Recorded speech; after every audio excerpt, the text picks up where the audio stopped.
Faites appel, s'il vous plaît, Madame le greffier. Monsieur le connétable de Saint-Hélier. Présent. Madame le connétable de Saint-Laurent. Présente. Monsieur le connétable de Saint-Brelade. Présent. Monsieur le connétable de la Trinité. Présent. Monsieur le connétable de Saint-Pierre. Présent. Madame le connétable de Saint-Martin. Présente. Monsieur le connétable de Saint-Jean. Présent. Monsieur le connétable de Saint-Clément. Présent. Monsieur le connétable de Grouville. Présent. Monsieur le connétable de Sainte-Ouane. Monsieur le connétable de Sainte-Marie. Monsieur le connétable de Saint-Sauveur. Présent. Monsieur le député Southern. Présent. Madame le député Labbé. Monsieur le député Tadier. Présent. Monsieur le député Luce. Madame le député Dublé. Présente. Monsieur le député Morel. Présent. Madame le député Lehegara. Monsieur le député Ayer. Présent. Monsieur le député Ward. Madame le député Alves. Madame le député Gardner. Présente. Monsieur le député Ghost. Monsieur le député Farnham. Madame le député Moore. Présente. Monsieur le député Mezek. Présent. Monsieur le député Joseph. Présent. Monsieur le député Balash. Monsieur le député Coles. Présent. Madame le député Porret. Monsieur le député Wall. Madame le député Miles. Présente. Madame le député Scott. Présente. Monsieur le député Renouf. Présent. Madame le député Curtis. Madame le député Feltham. Présente. Madame le député Binnell. Présente. Monsieur le député... Oh, pardon. Madame le député Jeune. Présente. Madame le député Miller. Madame le député Howell. Monsieur le député Binet. Monsieur le député Ferry. Présent. Madame le député Kovac. Présente. Monsieur le député Curtis. Présent. Madame le député Ward. Présente. Madame le député Wilson. Madame le député Stevenson. Présente. Monsieur le député Andrews. Monsieur le doyen.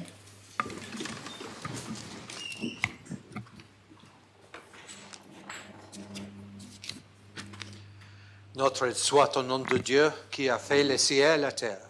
Amen. Seigneur Dieu, Père éternel et tout-puissant, qui a établi le gouvernement et les puissances de la terre pour le règlement et pour la conduite du peuple, et qui nous a commandé d'avoir toujours pour but la gloire de ton saint nom. Nous te prions qu'il te plaise de donner à cette assemblée le don du conseil et de prudence, d'unir le cœur et les affections de tous ceux qui la composent, de les conduire tellement toi-même par ton Saint-Esprit que toute leur délibération est accompagnée de ta bénédiction. Réussisse au bien-être et au soulagement du peuple qu'il te plut de commettre à leurs soins. Car nous t'en prions, au nom et par les mérites de ton Fils bien-aimé Jésus-Christ, notre Seigneur, qui nous a enseigné à t'invoquer en disant: Notre Père, qui es aux cieux, ton nom soit sanctifié, ton règne vienne, ta volonté soit faite sur la terre comme au ciel. Donne-nous aujourd'hui notre pain quotidien, et nous pardonne nos offenses, comme nous pardonnons à ceux qui nous ont offensés.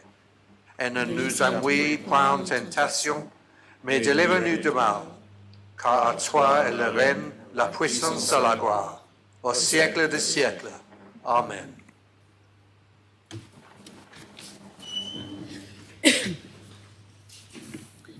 Monsieur le connétable de Sainte-Marie. Défaut.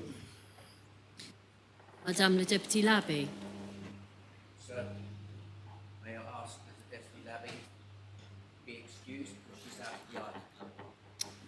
hands. Through. Therefore, excusez. Madame le député Lehegra. Sir, may I ask that Deputy Lehegra be excused as she's out of the island? Excusez. Monsieur le député Ward. Malade. Vous jurez que Monsieur le député Ward est tellement indisposé qu'il ne peut pas assister aux États sans exposer sa santé. Madame le député Alves. Could Deputy Alves please be marked excusé as well as she's out of the island? Excusez. Monsieur le député Farnham. Sir, Deputy Farnham is also out of the island. I wonder if he could be marked excused, please. Excusez. Madame le député Porret.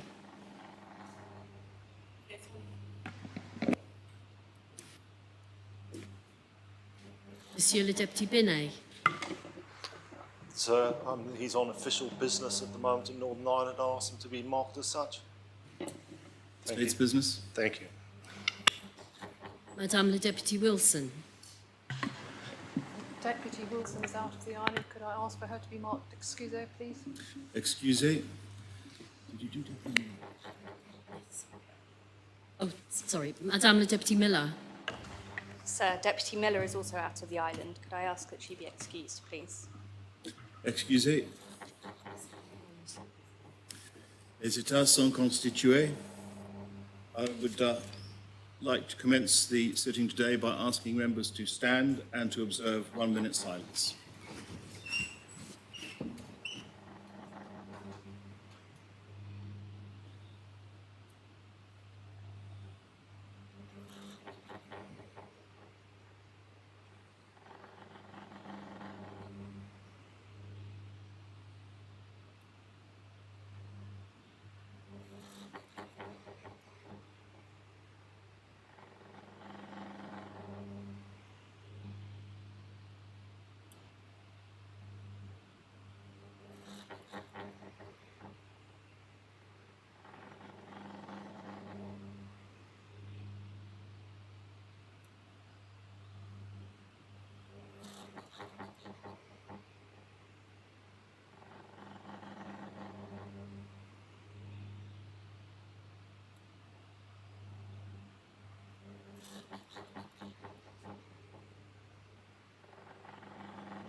Sit.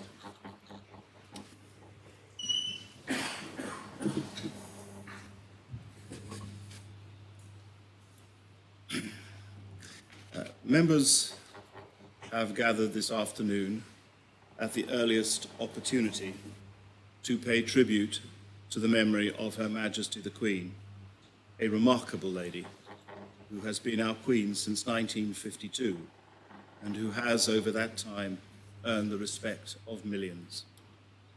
As I speak, there are probably many thousands gathering in similar circumstances elsewhere throughout the Commonwealth to reflect on the life of our late sovereign and to come to terms with her passing.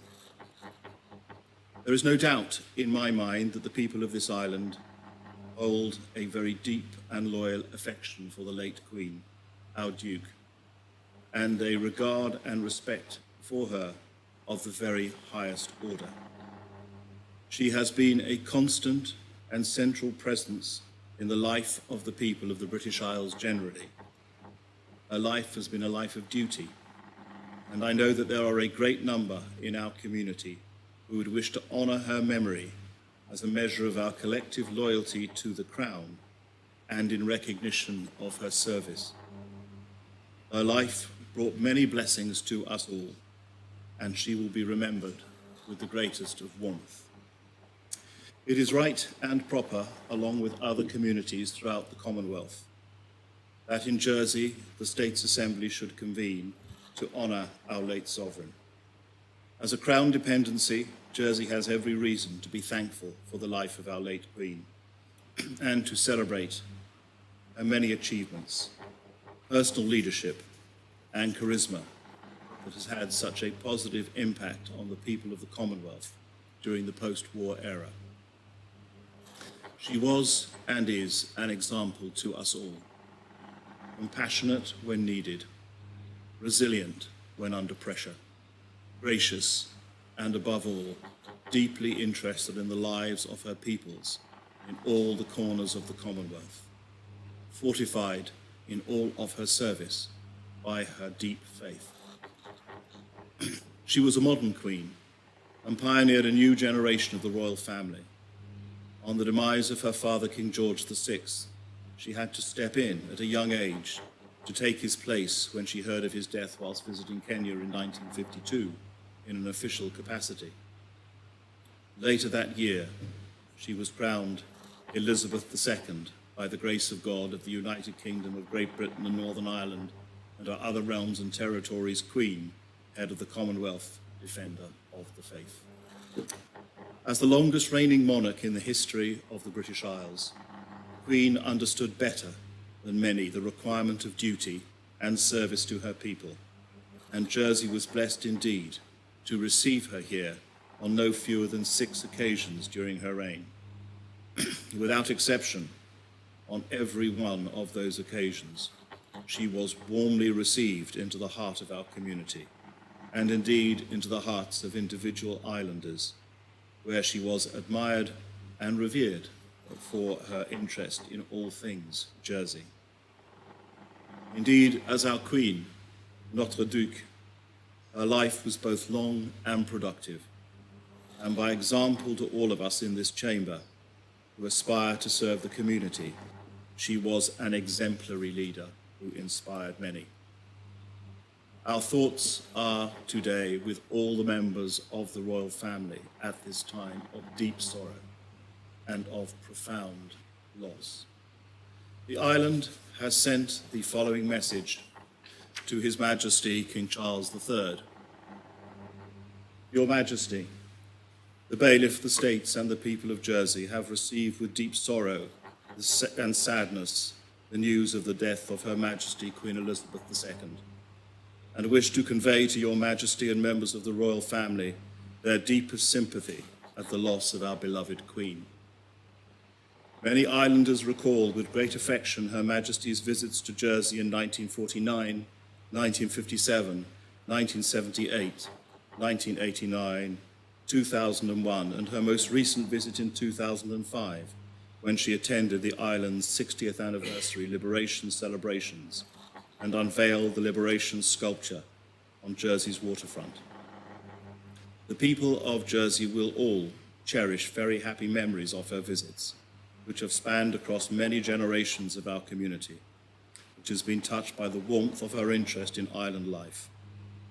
Islanders join all other Commonwealth subjects in mourning the passing of a much-loved sovereign, whose life has been an example to us all, and rejoice in the many blessings and moments of joy her life brought to so many across her realm. We hope that Your Majesty will be comforted by the knowledge of the affection in which Her Majesty the Queen was held in this bailiwick. And I have signed that message as a bailiff. I now call upon the Chief Minister to address the Assembly. Sir, thank you. On this sad occasion of the passing of Her Majesty Queen Elizabeth II, I rise to express my deepest sorrow and offer sincere condolences to the royal family on behalf of the Government of Jersey. I've written to His Majesty, the King, to express our heartfelt sympathies and our profound admiration for the life and service of the late Queen.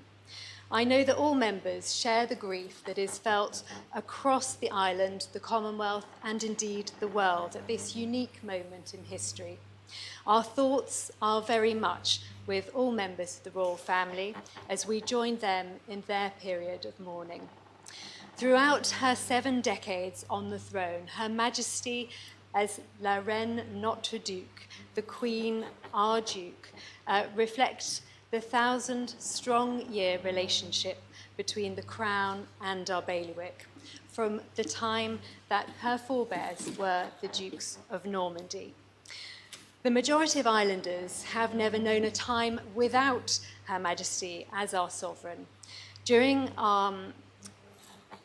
During her reign, she presided over many exceptional moments and challenges, seeing 15 British prime ministers, the evolution of the Commonwealth of Nations, and Britain's entry into and exit of the European Union, to name but a few.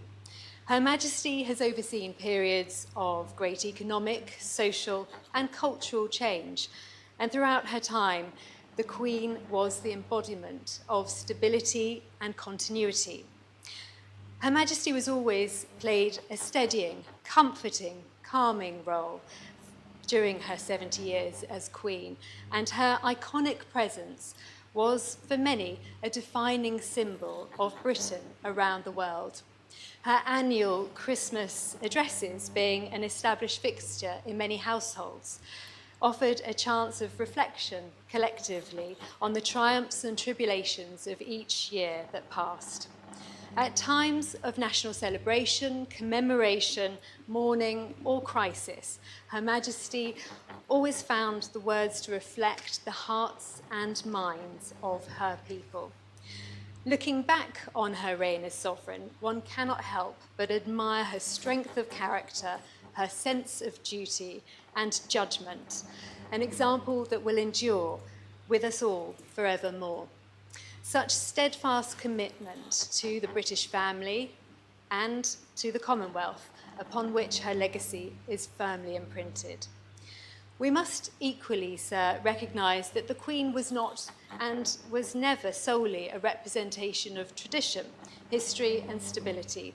She was also a modern queen, as you say, using all means of technology to live her life, undertake her duties, and engage with her people.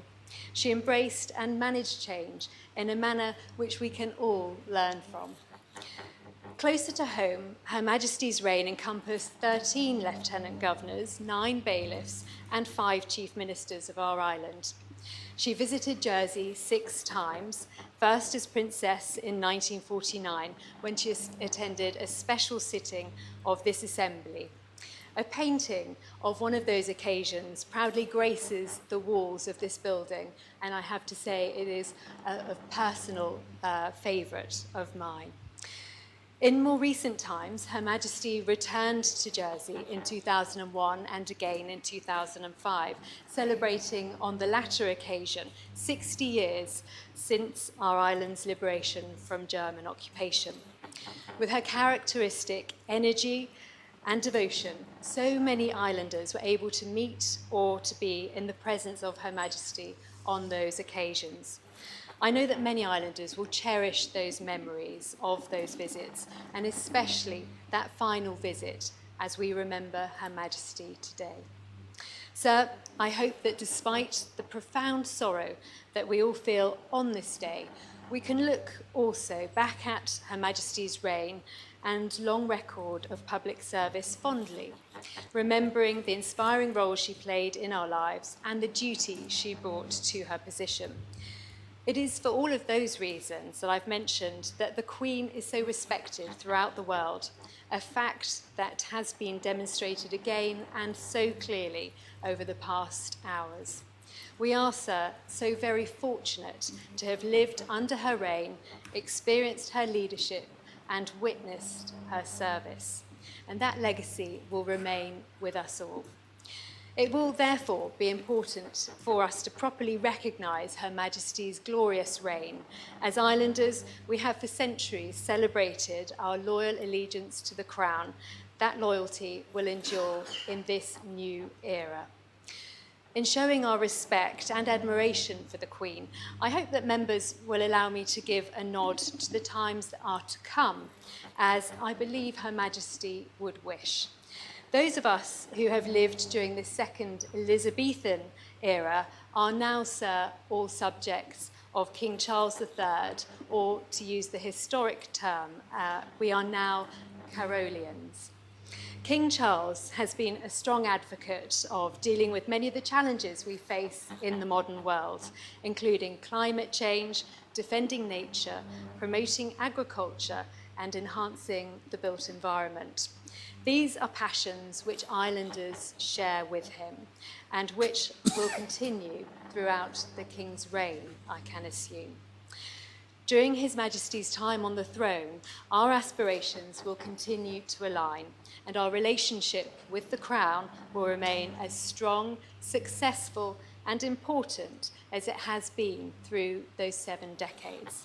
Sir, may Her Majesty Queen Elizabeth II rest in eternal peace, and God save the King.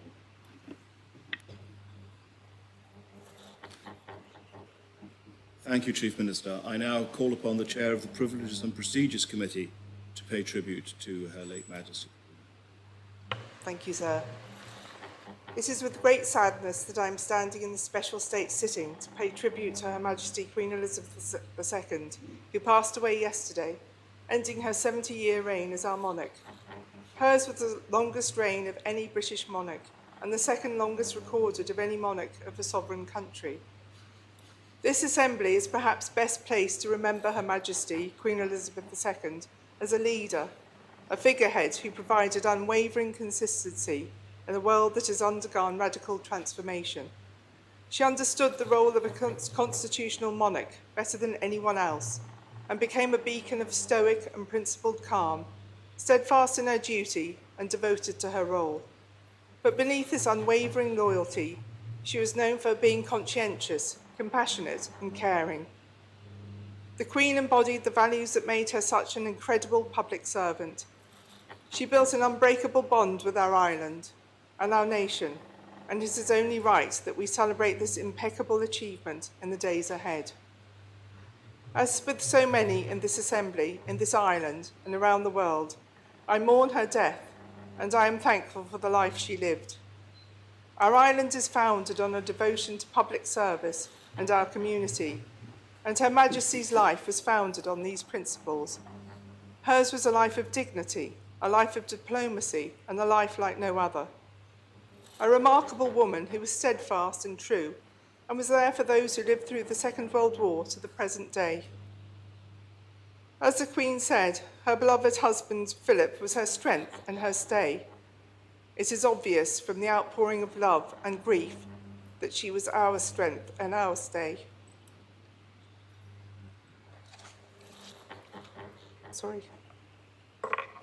She was always there to be relied on, with her benign strength, her wisdom, and her generous smile.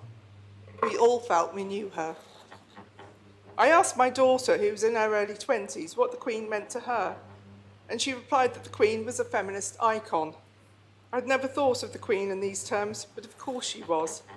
She acceded to the throne in 1952, a young woman of 25, surrounded by male courtiers and male politicians, all advising her what to do. Until 1979, all her prime ministers were men, and the world leaders still are all male. She was a young woman with a strong moral compass, a deep-seated sense of duty, an inquiring mind, and she held her own. She matured and she shone. What a different world it was in 1952. In Jersey in 1952, there were 52 members of the State's Assembly, and only one member, Ivy Foster, was female. Today, at the end of the modern Elizabethan age, we have 49 members of the Assembly, and 21 members are female. There is still a long way to go for equality across the board, but I do believe that this young woman of 25 in 1952 helped bring women to the forefront. She was often a lone female in a sea of men, but she was steadfast and wise and true to herself. Throughout her life, she was admired for her diplomacy. The former Prime Minister, David Cameron, described the Queen as the greatest diplomat in the world, and as recently as June of this year, the British Ambassador, Laura Beaufields, said that Queen Elizabeth II had been a strong force in maintaining the United Kingdom's bilateral relations with the governments worldwide. She said that the Queen was the best diplomat that we have in the UK. Indeed, she was only recently described as the ultimate diplomat. On the global stage, the Queen became what ABC News' Adrian Rashalla described as the ultimate diplomat. Over the course of her reign, she visited over 100 countries at the request of the UK government until her 90th year, and welcomed thousands of world leaders, ambassadors, and other members of the diplomatic community into her residences. She celebrated the ties and shared interests of Britain and other nations. She met more than a quarter of all the American presidents who have ever lived, not to mention more than 2 million people around the world.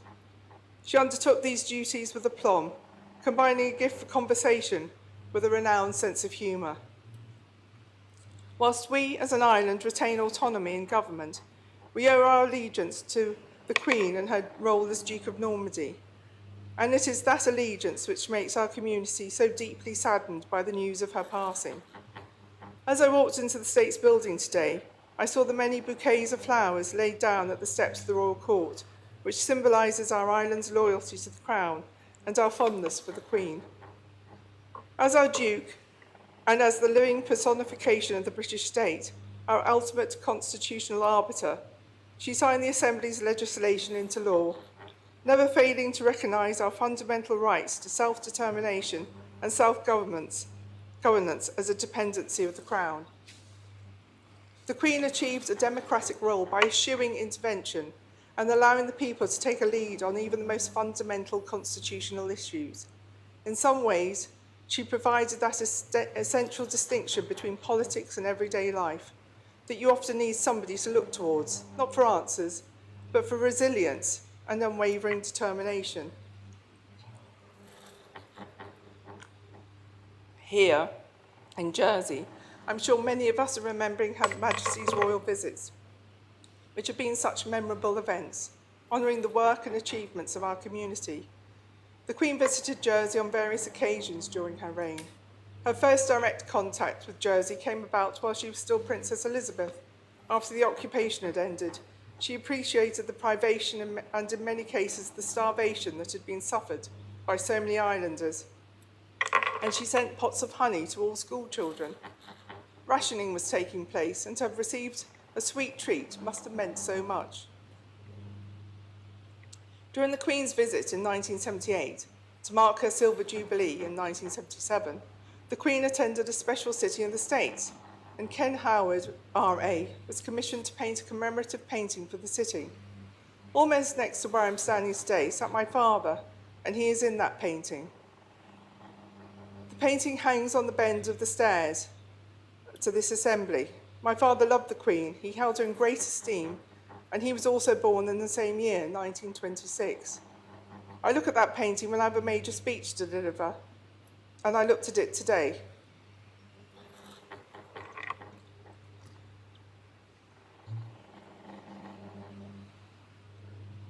Today, in the Assembly, the chair next to the Bailiff, where the Queen is sat, is empty.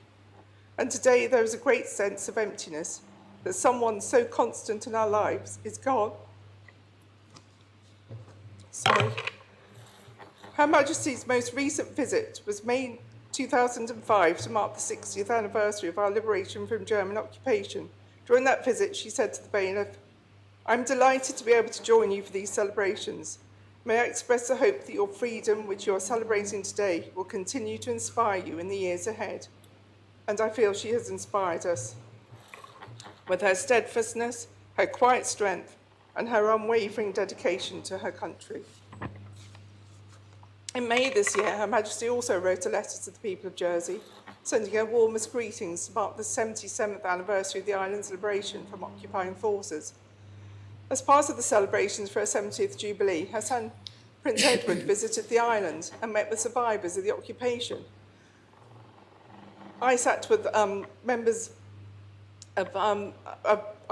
parishioners, and one of our parishioners, Gerald Lecoq, an ex-procurer, sat next to Prince Edward, and out of his pocket he pulled out a St Martin Jubilee badge and asked Prince Edward to show it to his mother. It would be lovely to think that the Prince did show it to the Queen. Unfortunately, like many others, I never personally met the Queen, but I have fond memories of the times when we did cross paths. The first was at the Buckingham Palace garden party, accompanying my parents. Years later, when she was visiting the RJNHS, she stopped and smiled at my daughter, who reached out to the Queen, whilst I held my daughter in my arms. It must have only taken about 30 seconds, but it's something that will always live with me. I also remember the joy that my mother and father had on meeting the Queen on several occasions and having dinner on the Royal Yacht Britannia as representatives of the island. Her Majesty's reign and her devotion to public service remains an inspiration to many islanders and to those around the world. Her Majesty undoubtedly formed a special bond with the people of Jersey during her reign, and we will miss her presence greatly. I offer my heartfelt and deep sympathies to our new King, Charles III, and to all members of the royal family on the loss of Queen Elizabeth II. Our friends and our fellow Crown dependencies, the United Kingdom, the Commonwealth, and around the world have lost an exceptional monarch who will leave a deep mark on history and an exceptional legacy. Sir, on behalf of the Assembly, I would like to thank our La Reine, Notre Duke. Queen Elizabeth, you will be so missed. May you rest in peace. Thank you very much indeed, Connétable. The Assembly now moves on to an opportunity for members to make tributes of their own. We will bring that part of the sitting to a close at 5 o'clock or earlier if no one else wishes to make contributions. At 5 o'clock there will need to be matters of practical business to be dealt with attendant upon the events of the last 2 days relating to the future ordering of state's business, and therefore we need to leave sufficient opportunity for that to happen. But it's now open to members. We have said there will be a limit of 5 minutes for any intervention. Naturally, if every member wishes to speak, well, we'll run out of time if everyone sticks to 5 minutes. But that's what we thought would be fair to do. So, Connétable St. Brillard. Thank you, sir. So this is a personal statement, but also a statement as chairman of the Comité des Connétables. It's with very deep sadness that we received the news yesterday of the passing of Her Majesty Queen Elizabeth II. Parishioners across the island are today sharing the profound sadness and sense of loss. We remember with gratitude Her late Majesty's devotion to duty and service during an unprecedented 70 years. Reference has already been made to Her late Majesty's 6 visits to the island, and during this time she will have visited many of the parishes and been welcomed by not only connétables of the day, but also thousands of parishioners. The parishes have also been honoured as the Honorary Police of Jersey were the first recipient in Jersey in 2003 of the Queen's Golden Jubilee Award for voluntary service by groups in the community. Many members of the Honorary Police have also received Jubilee medals presented to the emergency services to mark Her late Majesty's Golden, Diamond and most recently Platinum Jubilees. As we remember Her late Majesty's 70 years service, we reflect on the Platinum Jubilee celebrations that each parish enjoyed only 3 months ago. A lasting legacy of the Platinum Jubilee is the Queen's Green Canopy, a unique tree planting initiative which will continue through to the end of the Jubilee year and which recognises Her late Majesty's service to the nation. Her late Majesty's commitment to the Commonwealth was noted, sir, during a recent CPA visit to Canada. I was fortunate to attend with colleagues from this chamber last month. The spread and diversity of the Commonwealth is something to behold, and we must thank Her late Majesty for her continued efforts in maintaining this organisation. Sir, as already mentioned, books of condolence are available at every parish hall, and our thoughts and prayers are with Her late Majesty's family and the wider community at this time. Thank you, sir. Thank you very much, Connétable. Deputy Mezek. Thank you, sir. I speak on behalf of Reform Jersey's members to convey our shared sadness at the passing of Her Majesty the Queen. Many thousands of our fellow islanders will be feeling a great sense of sorrow right now. Most of us have known nothing other than Elizabeth II as our Queen, a constant presence while so much has changed around us throughout her reign. Whatever one's politics are, it is surely impossible not to have admired the way in which the Queen carried out her duties over her long life with grace and dignity, serving as an example to all. From her wartime service, where she served full-time in the fight against fascism, to the leadership and comfort she provided during the COVID pandemic, all of this meticulously above partisan politics as a unifying figure throughout difficult times. So one thing which I admired in particular about her was the symbolic role she played in reconciliation efforts, whether that was with the leaders of post-colonial independent nations, Irish Republicans, or those with whom we had in the past been at war with. Those images of her shaking hands and breaking bread with those who we'd previously been in conflict with, showing her personal willingness to forgive and to apologise to, will hopefully endure and serve as an inspiration for those who strive for peace. Our world is a better place when nations and communities act as friends and supporters of one another, not as enemies or competitors. And so it should be said that His Majesty King Charles himself has played an important part in these efforts in recent years too.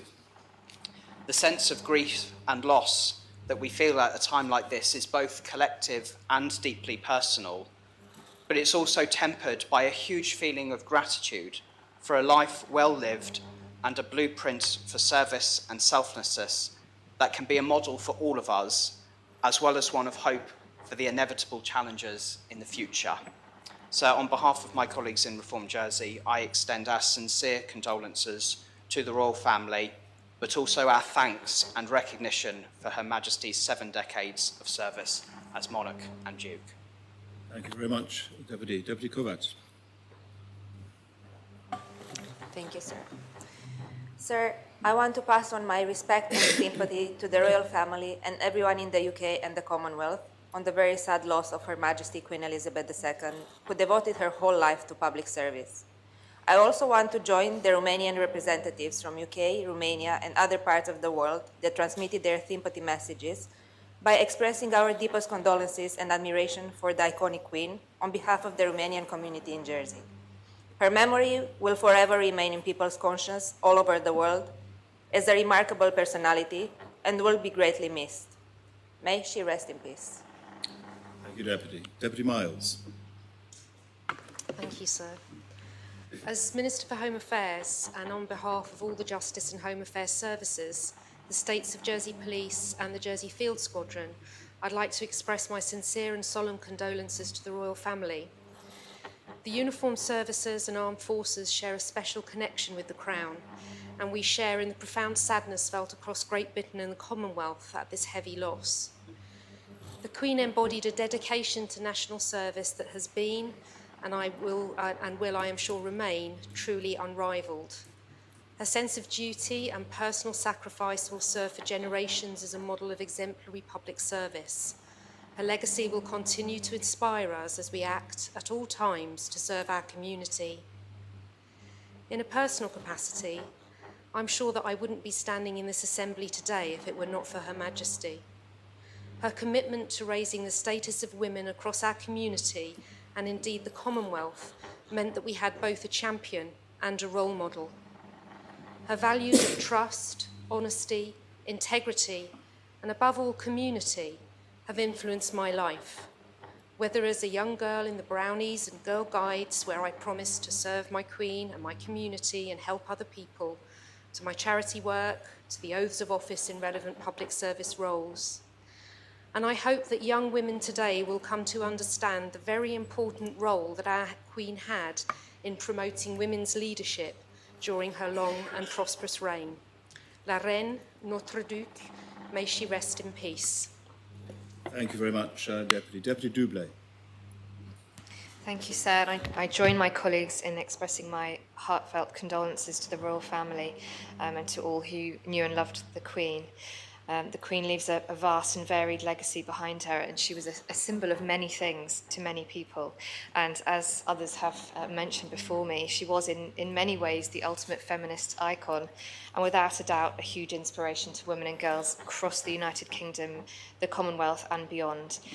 During the Second World War, as the Princess Elizabeth, she was a visible symbol of the strength and the vital role women played in the war effort, and as a member of the Auxiliary Territorial Service. She was the first female member of the royal family to join the armed services full-time. She gave assent to the succession laws being changed to ensure that daughters and sons are equally entitled to inherit the crown. And as our Queen, she was perhaps the most prominent working mother in the world. When she opened the 100th annual meeting of the Women's Institute in June 2015, the Queen remarked that, in the modern world, the opportunities for women to give something of value to society are greater than ever, because, through their own efforts, they now play a much greater part in all areas of public life. Her own example being a woman of strength, wisdom, and dignity in the highest public office, no doubt played a part in bringing this to pass. As a humanist, sir, I respect the example that she showed in respecting and including those of all faiths and none. And I send my condolences from the humanist community in the Channel Islands. Throughout her long reign, she welcomed those of all backgrounds and beliefs, and she was a shining example to us all on how to conduct ourselves in public office. Her Majesty Queen Elizabeth II will be much missed and remembered with affection. May she rest in peace. Thank you, Deputy. Deputy Morell. Thank you, sir. As the chair of PPC has so ably demonstrated, the Queen was loved and inspired by millions, if not billions of people, and each will remember her in their own unique ways. Sir, one of the ways in which I remember the Queen was as someone who, whilst not able to express herself publicly in a political manner, found other ways to do so, using her clothing, her brooches, as ways of expressing her thoughts on particular matters. The subtlety of that and the grace of that is astounding and something I will long remember. I also remember the Queen, sir, as a supporter of art and culture. And her many visits to the island show that she understood the uniqueness of Jersey's own heritage and valued our heritage here as well. She valued our island's strong and long history of recognising monarchs. And as we can see immediately outside this assembly, in the hallway, in the Royal Square and Victoria Park, for centuries this assembly has been loyal to the Crown.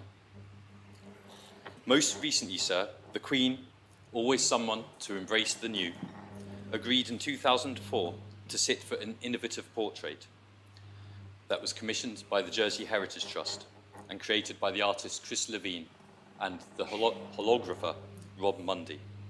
The work, sir, was called Equanimity, and it was commissioned to commemorate the occasion of 800 years of our allegiance to the Crown. Today it sits, sir, in Montorgueil Castle. Equanimity is a stunning portrait that captures the likeness of the Queen in a most unusual manner for royal portraits. The use of a holographic medium brings a depth to the picture that reflects the depth of Her Majesty's own character and undoubted wisdom, and her constant calm during all times, no matter how disruptive events may have been. So, sir, on this most solemn occasion, I am pleased to inform you that following your own request, Jersey Heritage is opening Montorgueil Castle to all islanders and visitors to the island this weekend, so that people may view this unique portrait of our beloved Queen and pay their respects within a building that has represented the island's allegiance to the Crown through so many centuries. Sir, I would like to thank you for making the request and offer my sincerest gratitude to Jersey Heritage for making such an appropriate gesture for the benefit of all islanders at this sad time. So I thank you for providing this opportunity to speak and recognise the passing of our Queen, Notre Duke. Thank you, sir. Thank you very much. Well, I'm not sure I can claim credit for Montorgueil's access to the public, but it's good news that it has happened. Mr. Dean.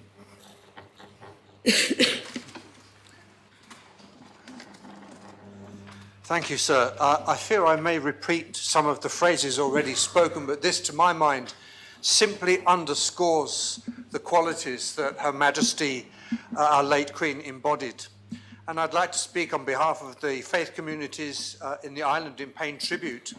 As Supreme Governor of the Church of England and Defender of the Faith, Her Majesty was a committed Christian, and she set an extraordinary example of public service throughout her life in so many memorable ways.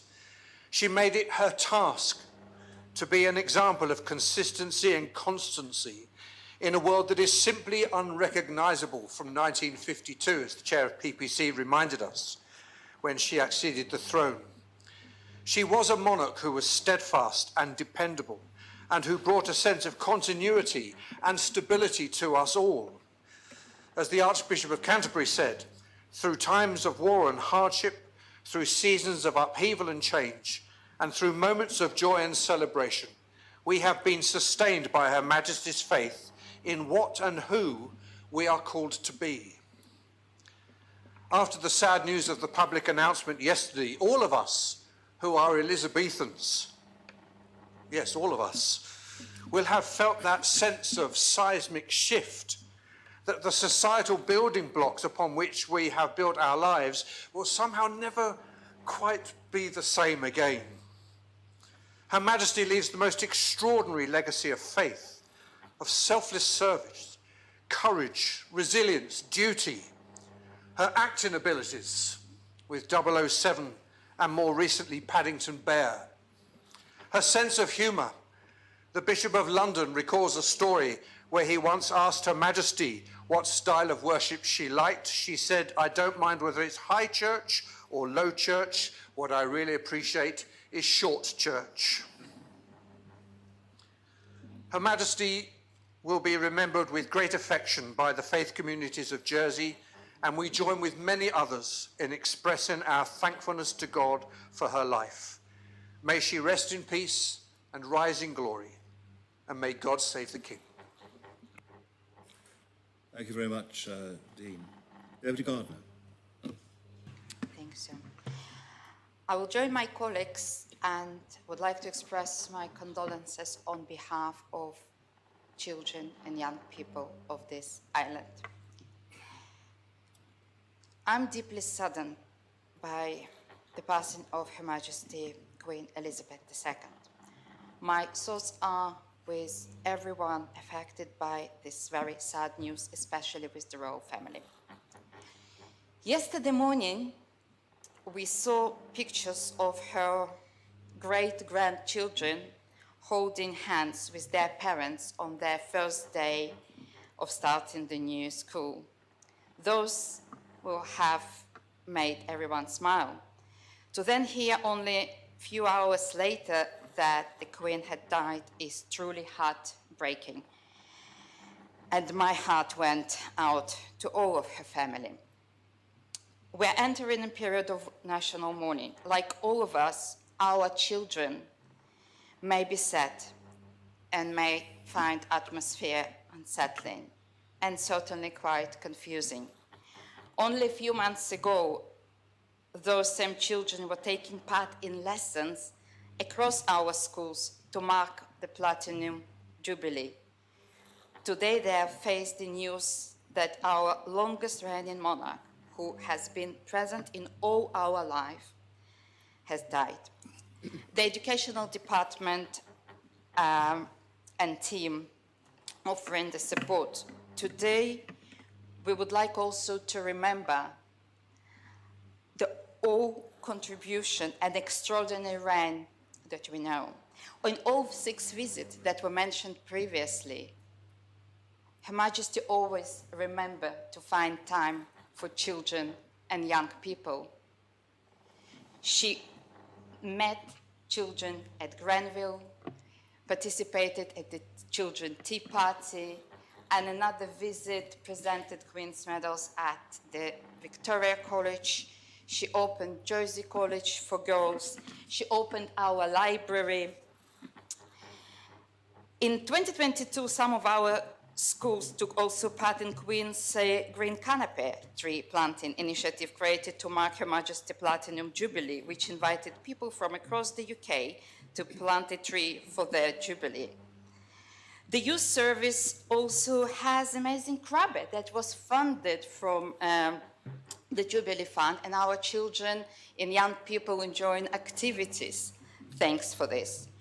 Her Majesty's relationship with the island and her lasting legacy will live in those important programs and services for our young people.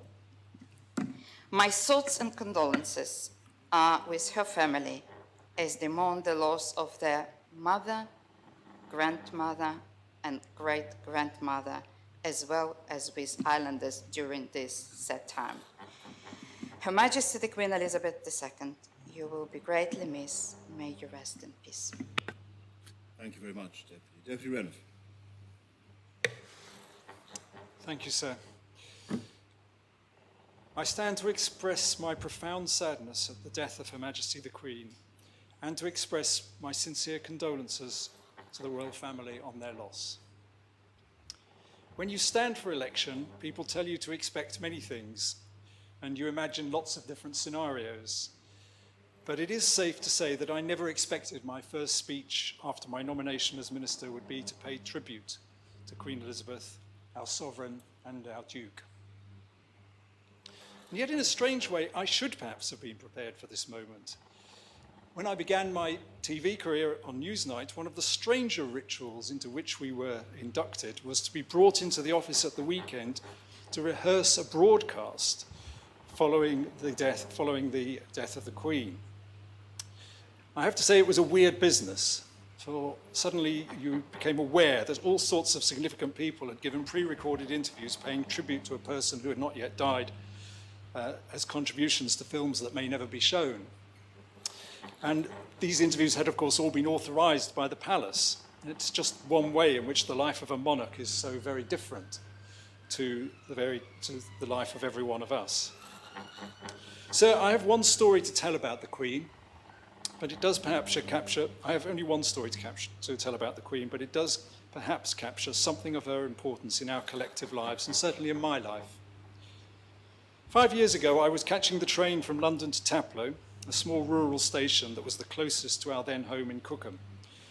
When I got off the train with a handful of other passengers, we walked out to be confronted with a police cordon. We were not allowed to go onto the road, and no explanation was forthcoming from the police officers involved.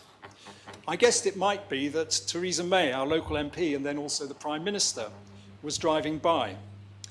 But after about 5 minutes of increasingly restless waiting, a tiny old lady appeared at a side entrance to the station, not much further away from me than I am from you, sir, and walked slowly towards a waiting Range Rover. "That's the Queen," I said in a kind of involuntary yelp with a total lack of dignity. Whilst we had been waiting, the royal train had silently pulled into the station and the Queen had got out. She walked slowly towards the Range Rover, and we all stared as she paused to talk to someone before getting in and driving off. Despite years as a news journalist, I'm afraid my newshound instincts failed me, and I did not take a single photograph, so you'll have to take my word for this story. But in a way, it's not surprising I didn't reach for a phone or a camera phone. You know, it was a genuinely staggering moment, and almost despite myself, I was deeply moved. I mentioned earlier how different the Queen's life was from that of us, her subjects, but it is striking to me how, despite living a life so dramatically different to that of her subjects, she still managed to capture the public mood with such a deft touch.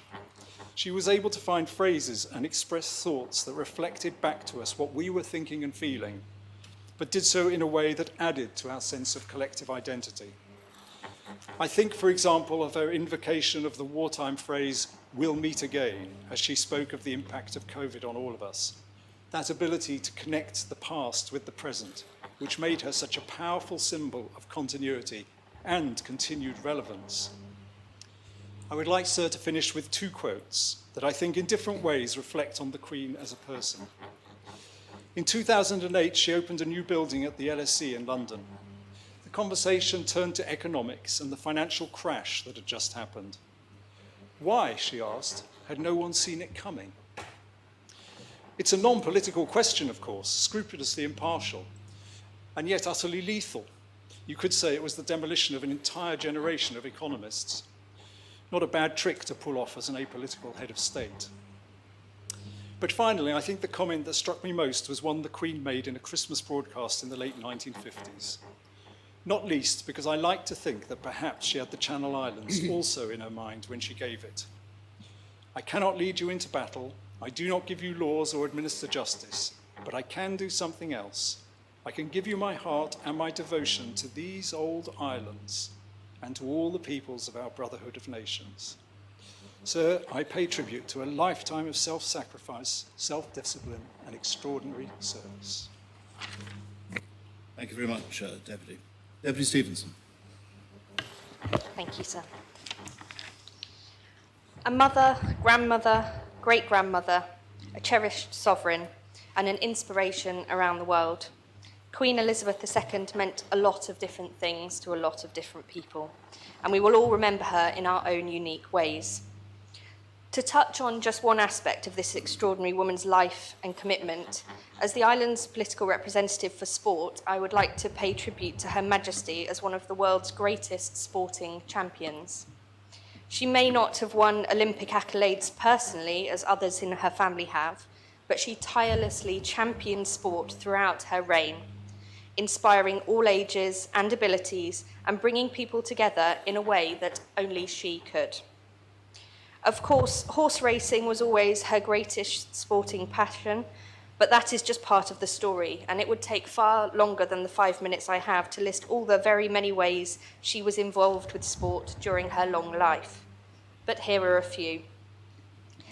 The Queen was committed to the success of the London 2012 Olympic and Paralympic Games. She was patron of many sporting clubs and associations during her 70 years of service, from rugby, swimming and golf to tennis and cycling. She loved the Highland Games. And of course, she was dedicated to her Commonwealth, which we saw quite clearly only a few short weeks ago provides not only a sporting stage for elite athletes every 4 years, but a global sporting network of ideas, inspiration, and friendship. It is perhaps fitting that her final Commonwealth Games was held on home soil. A great supporter of cricket, the Queen was always vocal of her and her late husband's enjoyment of the sport. She presented Wimbledon titles, including to British women's singles champion Virginia Wade in her own Silver Jubilee year. Her Majesty attended countless football finals, held a great many receptions celebrating returning UK athletes, and often recognised the contributions made by sportsmen and women with official honours. In 1966, she famously handed the trophy to Bobby Moore after England won the World Cup final against West Germany at Wembley. And most recently, she told England's female footballers, the Lionesses, following their triumph at Euro 2022, that they would provide an inspiration for women and girls today and for future generations.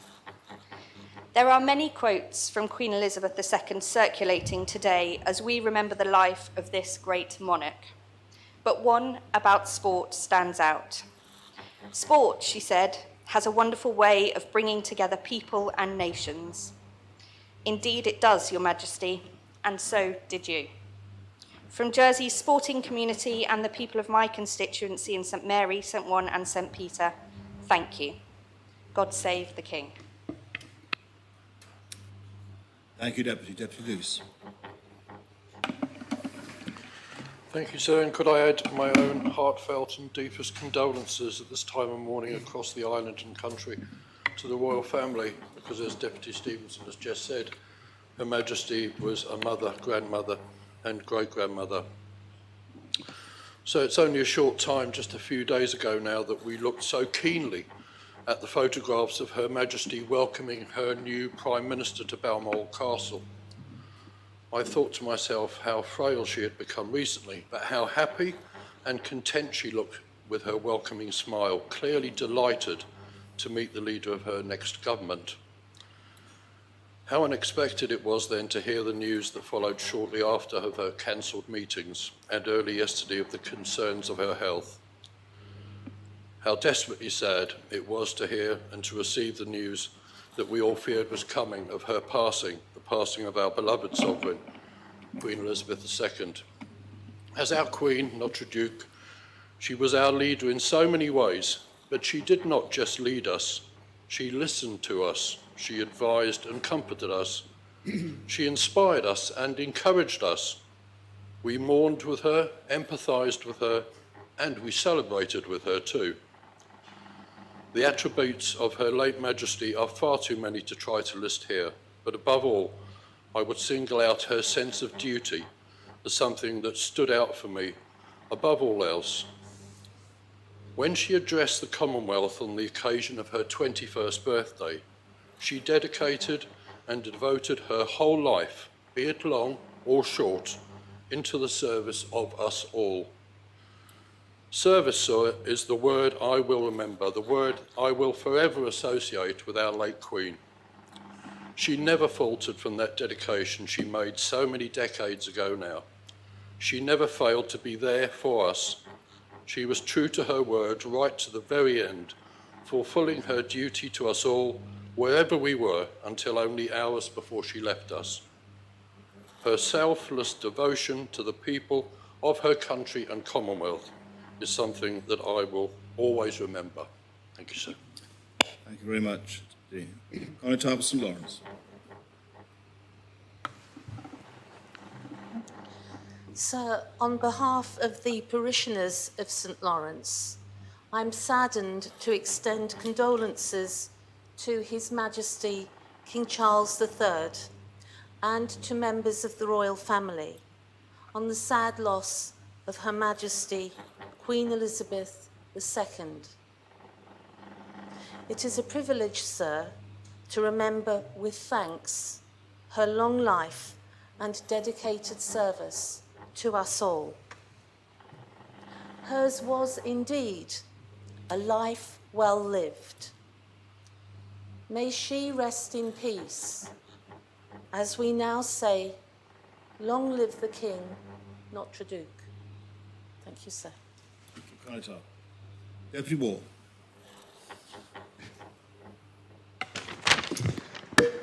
Slightly unusual, sir, because I would like to read out a poem which was spoken by her father, King George VI, at the end of his Christmas broadcast in 1939. I said to the man who stood at the gate of the year, "Give me a light that I may tread safely into the unknown." And he replied, "Go out into the darkness and put your hand into the hand of God. That shall be to you better than light and safer than a known way. May that almighty hand guide and uphold us all." So I went forth, and finding the hand of God, trod gladly into the night. He led me towards the hills and the breaking of day in the lone east. So heart, be still. What need our human life to know if God hath comprehension? In all the dizzy strife of things both high and low, God hideth his intentions. Rest in peace. Very much, Deputy. Conor St. Helier. Thank you, sir. Can I start by thanking you for convening this special sitting of the States?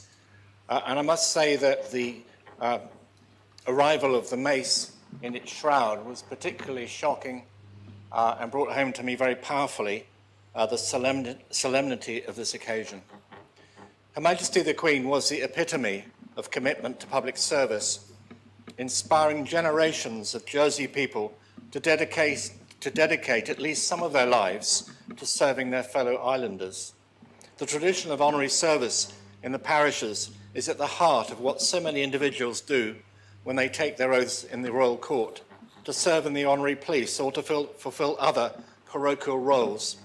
And I'm sure that the island's honorary police in particular will have found the passing of Her Majesty especially poignant, as they have committed so many hours to the arrangement for royal visits, not only the visits to Jersey undertaken by Her late Majesty and the Duke of Edinburgh, but also the other royal visits that we have been privileged to receive. The fact that Her Majesty was fulfilling her own personal oath to serve her people right up until the last days of her life is a further example, if any were needed, of her extraordinarily selfless and generous character.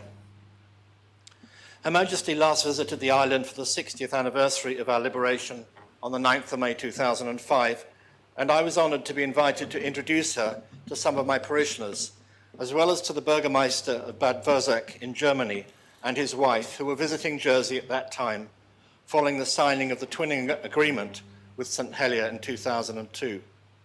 Friendship and reconciliation between our communities was a particular theme on that Liberation Day, with a moving performance by the Jersey Youth Theatre, and I'm sure that this added to Her Majesty's appreciation of what was to be her final Liberation Day in Jersey. When I was fortunate to meet the late Sovereign again in 2012 at the Chelsea Flower Show, it was on the occasion of St. Helier Parks Department being asked to create a display. It included the holograph portrait, Equanimity, to which Deputy Morel has already referred. And when I pointed this out to Her Majesty, she looked quizzically at me and said, "I hope I've got my eyes open." Because as some members will know, some of the portraits that were released showed Her Majesty with her eyes closed. Her Majesty was impressed by the flower displays of our gardeners, but I suspect she'd been brought our way more because there was a floral corgi placed on the grass beside our exhibit. Every islander who has suffered bereavement, especially when their loved one has been of an advanced age, will have realised how inadequate the frequently made comment is that the deceased lived to a ripe old age or had a good innings. For the older one's relative is, whether it be mother, father, brother, sister, or grandparent, the deeper one's roots will have grown into that relationship, and the deeper the sense of loss will be.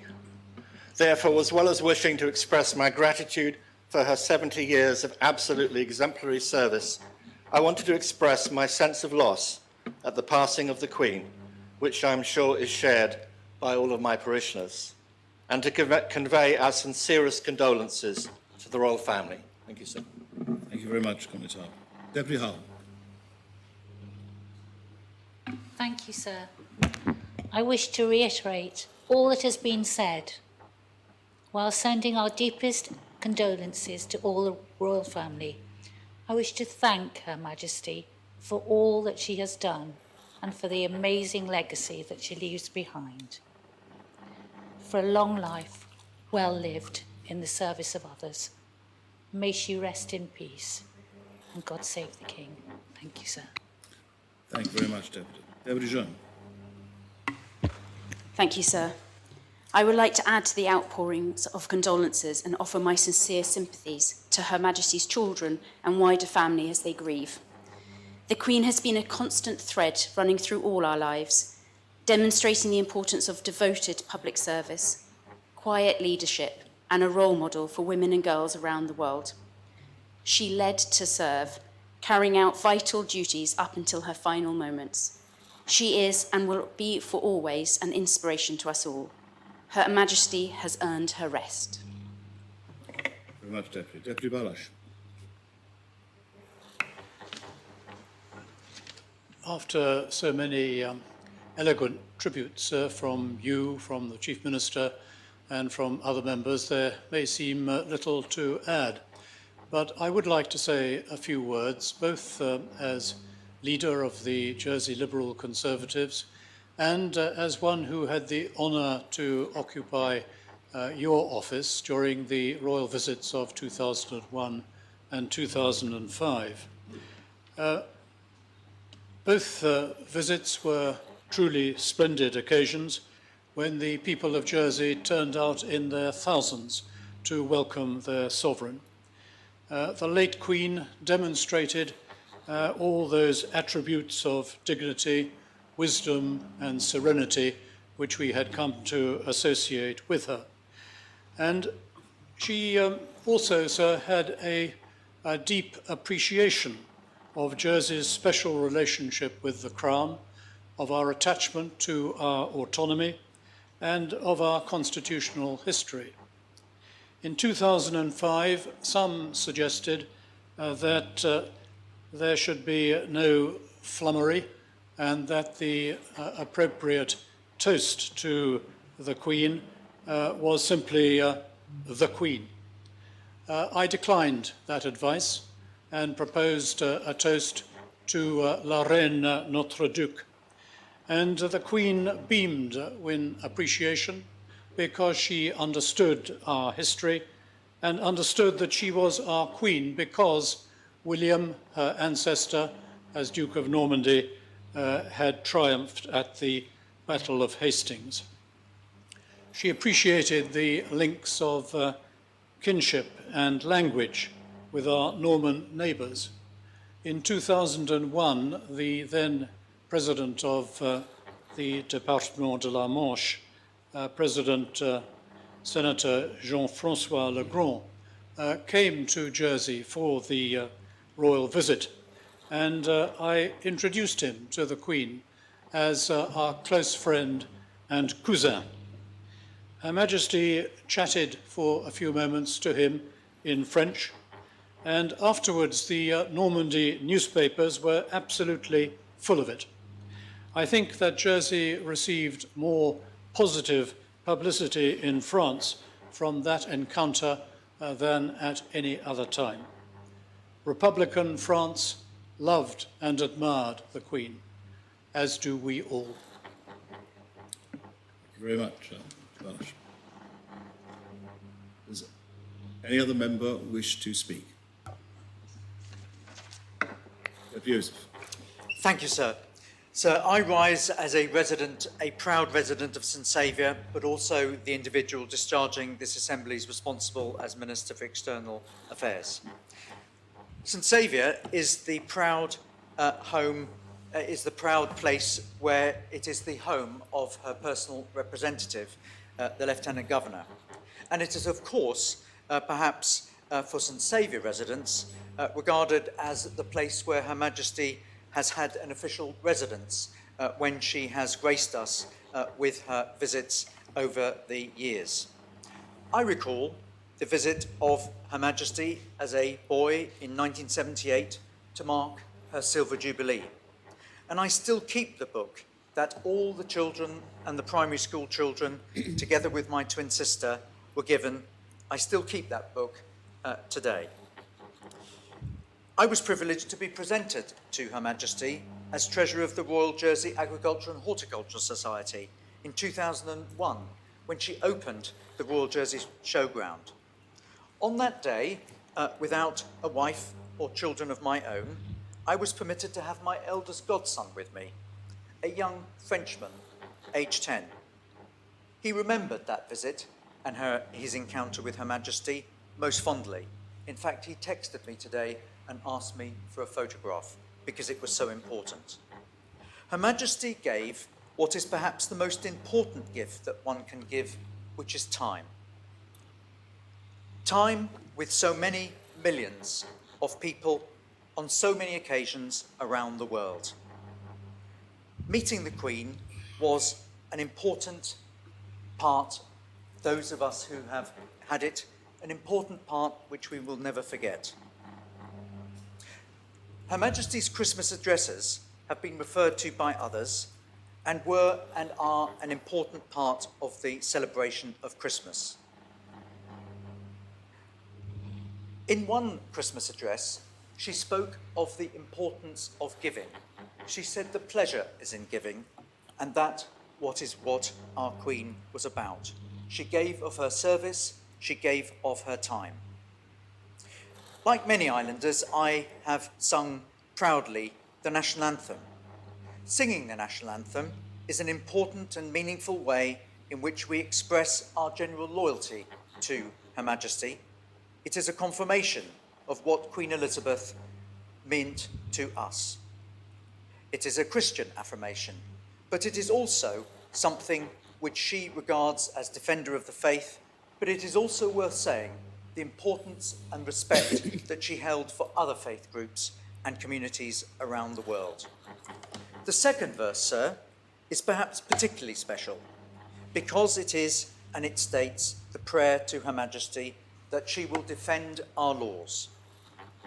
Queen Elizabeth, sir, in her long reign, was a head of state.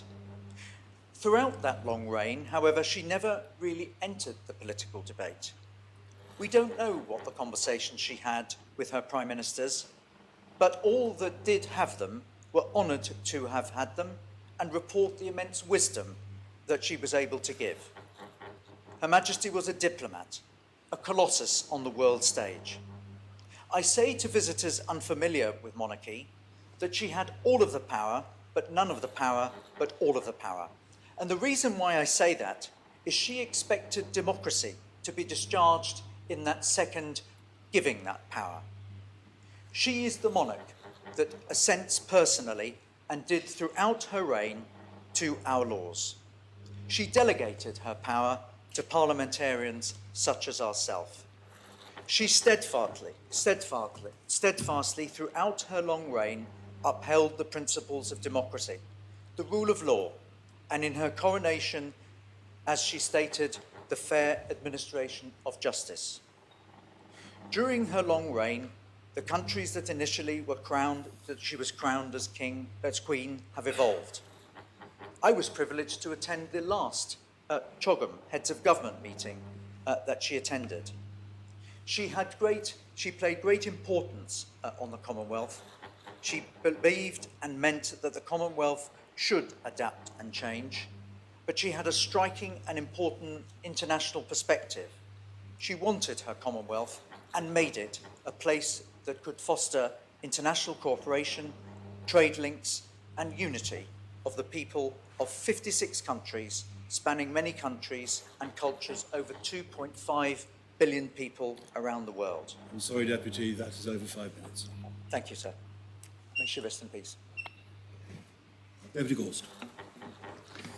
Thank you, sir. Yesterday, I felt as though I had no words, and listening to others and the outpouring of grief, not only in this assembly, sir, but around the world, I feel similarly that I have no suitable words. And I'm, as Deputy Bailiff said, I'm extremely grateful to you, sir, and to the Chief Minister for encapsulating my feelings, and I very much believe the feelings of all islanders on this extremely sad day. As Senator Joseph has Deputy Joseph has just said, for those who have met the late Majesty, it was indeed an honour and an occasion that one never forgets. For many, like myself, one first met Her Majesty as a schoolboy. So the last time I met Her Majesty, I believe I was with you, and it was an event celebrating the Magna Carta, and how fitting that was as well. They're reminding us of our freedoms and our history. And we have heard many personal experiences of those who know and have known Her Majesty better than we. As Minister of Jersey's Treasury, and I like to think of Her Majesty's Treasury in Jersey, on behalf of all of that Treasury, I send my deepest sympathy to the King and to all the royal family. So we swear allegiance to the Crown, but we never think of the Crown as an archaic institution.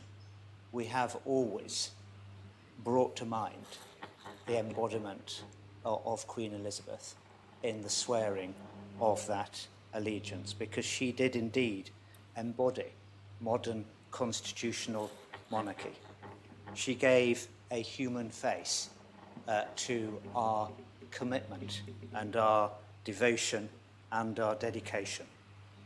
Our freedoms in this island are reliant upon royal charters and warrants and self-determination. And so in my previous role during all of Brexit, we had to make sense of those historic freedoms that were given to us by monarchs. And we seem to be able to make sense of them mostly in the light of Her Majesty and how she served these islands. You gave her, sir, her full title, Her Majesty Elizabeth II of the United Kingdom of Great Britain and Northern Ireland, and of her other realms and territories, Queen, head of the Commonwealth and defender of faith, our beloved and anointed sovereign. And yet she transcended that, sir. Of course she embodied the otherness of monarchy.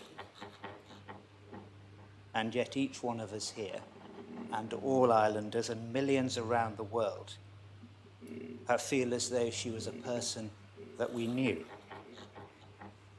And we feel today as though we have lost a mother, a grandmother, or a great-grandmother, because she was indeed the mother of this island and her islands. Former Prime Minister May earlier today said she gave an example to us all of faith, of service, of duty, of dignity. And others have said, sir, sometimes it's only in death that we realise what we had in life. We feel the ending of an era, and indeed it is.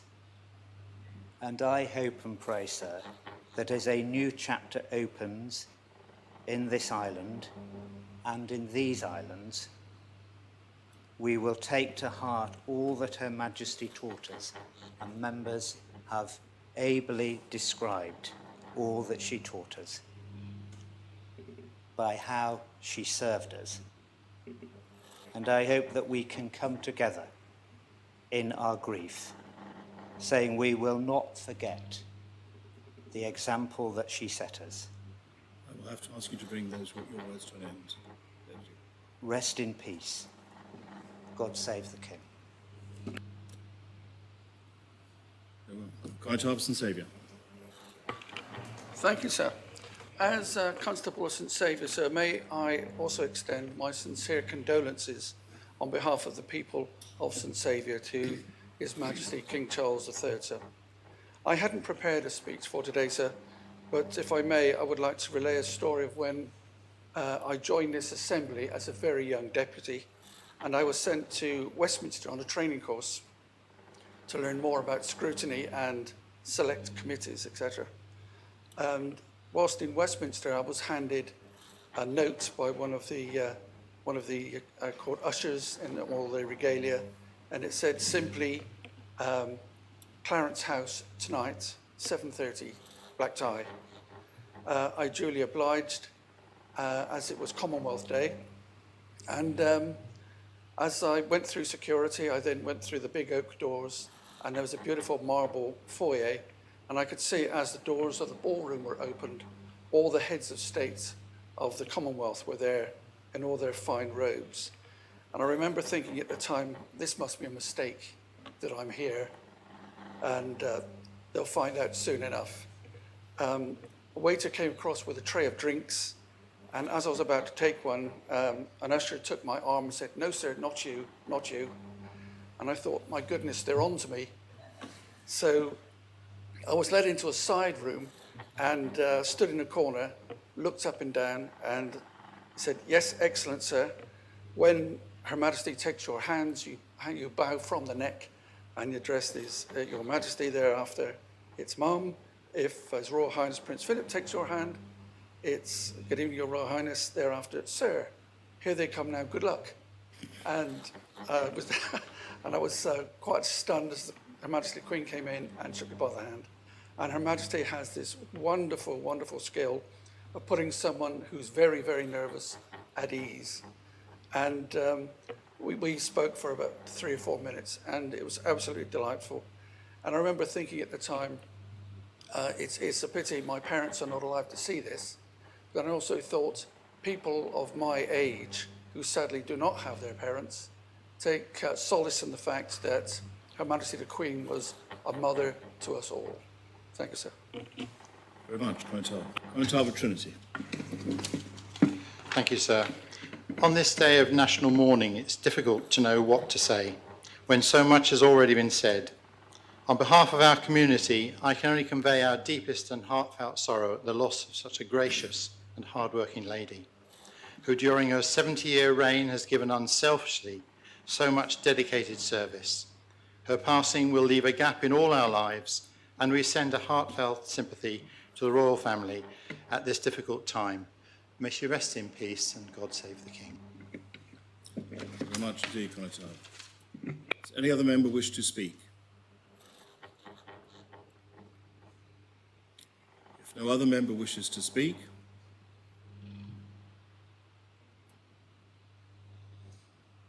then I close this part of the sitting, and I call upon the Chair of PPC to propose future business.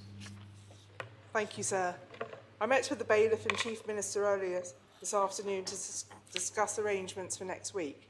We agreed that it would be appropriate to defer the States meeting scheduled for next week as a mark of respect to Her late Majesty until after the funeral. I know that the President of the Scrutiny Liaison Committee is also in agreement with this proposal. I understand that the funeral is scheduled for Monday the 19th of September, and I would therefore like to propose that the meeting be deferred to start on Tuesday 20th of September at 9:30 a.m. with the same order of business as was scheduled for the next week. Thank you, sir. Is that seconded? Sir. Does any member wish to speak on the proposition which is to defer business from next week in the light of the events of the last 2 days until Tuesday, I can't recall the date. The 20th, yes. Deputy Sutherland. Thank you, sir. And that's my holiday gone for this end of this year, because I won't be here. I've got 10 days booked away. I've stayed through August, and tried to keep things going. But I'm now booked on my holiday, and I won't be here. I've got 3 amendments coming to the to business, and will not, or find it difficult to present those if I'm not actually here. So no, bad decision. I don't think it's appropriate that we should stop our business. I don't believe that Her Majesty would have wanted us to. She would have said, no, carry on, please. But as we go, that's the situation. Thank you very much, Deputy. Is there any other member wish to speak? Deputy Tadian? So I wasn't intending to speak at this sitting, and the speeches that have been made have been entirely appropriate, and I wasn't expecting to have to make a decision today about whether we're sitting next week.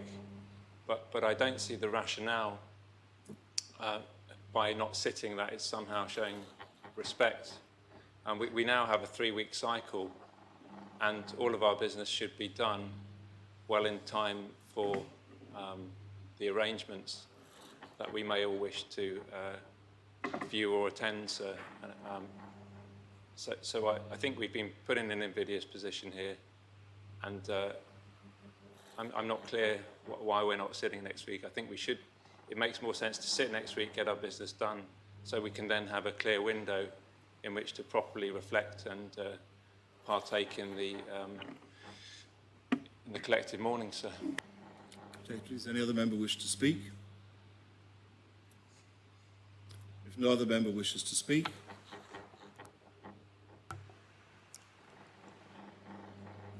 Deputy Joseph. So, may I just make the observation, sir, that I think that we would be out of step with other parliaments and nations across the Commonwealth, who, it is my understanding, are suspending their public business to mourn the loss of our Queen. Does any other member wish to speak? If no other member wishes to speak, then I close the debate and call upon the Chair of PPC to respond. Thank you, sir. I take on board Deputy Southern and Deputy Tadia's comments. We would be out of step. Parliament has suspended business next week, so the Parliament in Edinburgh and Tynwald in the Isle of Man, and Guernsey, who are not sitting next week. have declared that if they were sitting next week, they would have postponed, if that makes sense. So we did have a discussion with, I've spoken to the president of SLC, I've spoken to the chief minister, and I've spoken to the bailiff, and it seemed that the majority decision was that we should be in step with the rest of the world and delay. And I appreciate that we have got a lot of business to do. And I'm sorry for Deputy Southern with his holiday plans.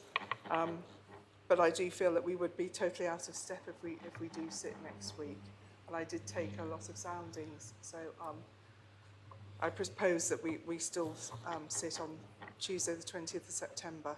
And I'd also like to say that there is a special sitting on Sunday, this Sunday, which you've all been made aware of, which I think is at 12 o'clock. And that's to declare the new king, proclaim the new king. Thank you, sir. Thank you very much, Todd. Well, should I take this on a standing vote? Call for the appel, please, sir. The appel is called for. The vote is on the proposition of the chair of PPC that we do not sit next week, but rather sit on Tuesday, the 20th of September, to conduct the business that would otherwise have been dealt with next week. I ask the greffier to open the voting and members to cast their vote. A vote pour is a vote in favour of the proposition of the chair of PPC.